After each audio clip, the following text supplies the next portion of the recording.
greater focus on early learning would really give significant long-term return on investment. Number two, that kids in crisis can't learn, and we have students all across the country, all across the state, urban, rural, from the biggest schools to the smallest, that have had significant trauma. They're facing food insecurity, housing insecurity.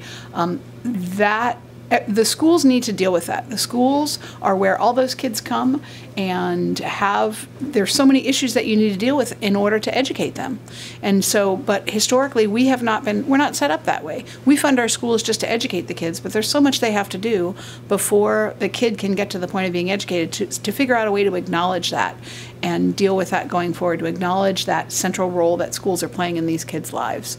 And that ultimately we need a greater accountability loop between the state and the districts. Since our funding system has moved from primarily local to primarily state, the accountability has not kept up with that.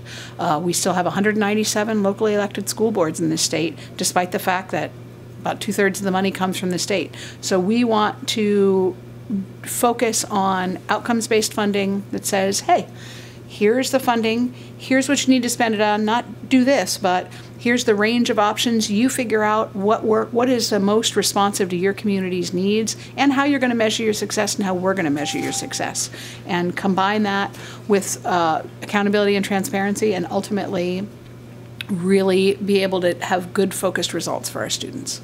And for folks on the